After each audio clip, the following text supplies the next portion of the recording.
Welcome to the Wasteland News Network. Today is January 28th, 2021, and a new Inside the Vault was just released. Heads up, there's also a new event called Spread the Love, so head to the Atomic Shop and get the free skin for the pipe wrench.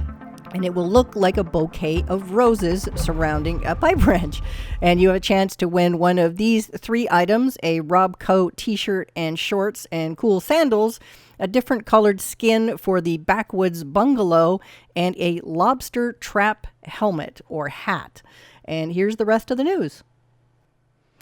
So they just released the inventory update a couple of days ago, but they're already looking forward to bringing the next game update to the public test server next Friday, February 5th. And wait till you see some of these new changes coming to the game. Finally, Perk Loadouts, also known as special loadouts. One of the most common requests we've seen from the community is for a way to completely reset a character's special attributes so it's quicker and easier to overhaul your build. We hear you, and starting at level 25, your characters will gain access to special loadouts, which offer brand new ability to reboot all of your special points for free whenever you're in your camp. This will allow you to create and save special point allocations and perk card assignments and then switch between them. This is huge.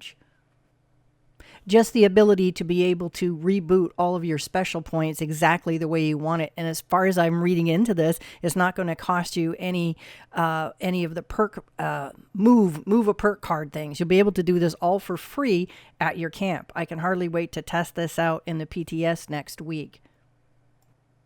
To swap your loadouts, edit your perk cards or special points, simply visit a punch card machine. You'll be able to build a punch card machine in your camp and also find them at train stations around Appalachia so that you can make changes when you're on the go.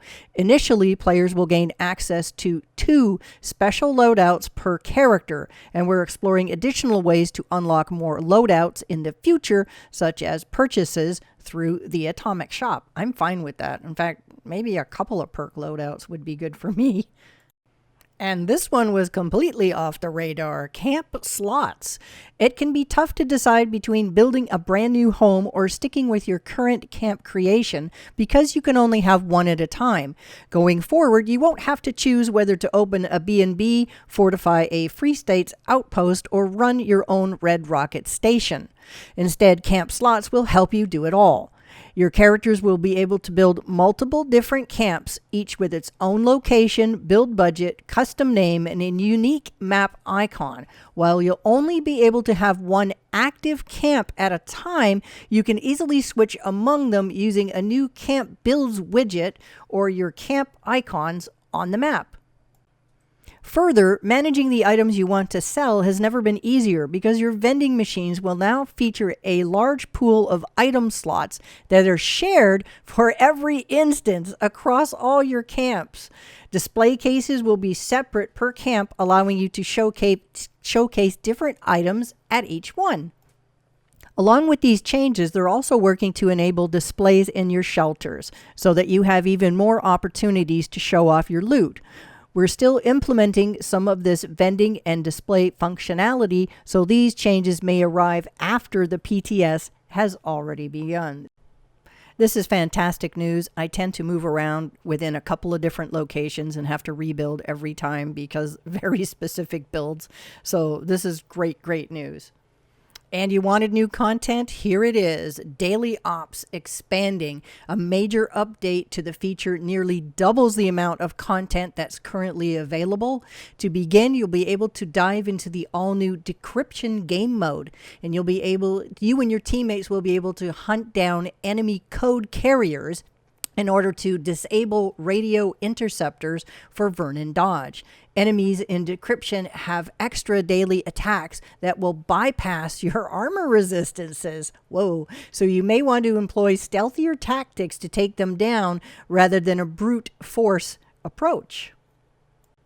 And in addition to decryption mode, you'll brave a variety of new locations, including, yay, Vault 96, finally, and the Watoga Raider Arena. Amazing. You'll be able to battle new enemies such as Scorched, Mothman cultists, and face down new mutations like enemy groups that can heal each other, enemies that create toxic hazards on death, and more.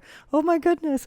We'll add the new mode, locations, enemies, and mutations to the existing randomized pool so that you'll always have a fresh challenge to conquer.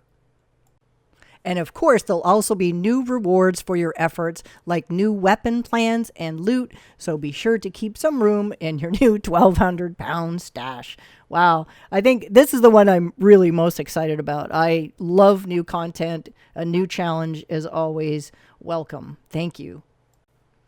Aim Assist. I mentioned this in a previous video.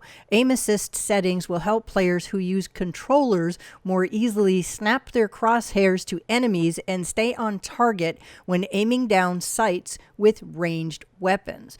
I think this is going to be better than VATS, or it may combine with VATS. I didn't notice much of a change. It said we introduced Aim Assist in the previous PTS, but we've made some tweaks since then, and I can hardly wait to test this out in a PTS, only for controllers. And the news only gets better for those of you that are melee builds. We've read some feedback from the community that melee attacks could use a tune-up. We agree, and so we've made some tweaks and squashed a few bugs. Going forward, your hacks, slashes, smashes, and chops should feel a little more fluid and hit more reliably. We hope you've enjoyed this overview of what's next for Fallout 76. And if you own a PC copy of the game through Bethesda.net, you can join the PTS next week when it goes again live for testing. And finally, starting today, there is a script surplus turn-in. You can turn in 300 legendary script per day until February 1st at noon Eastern. So there's a chance to clean out all the stash stuff that we've been getting playing Daily Ops. This is an amazing update. I can hardly wait to show you all the changes in the PTS next week. Thanks again for watching, and I'll see you out in the wasteland.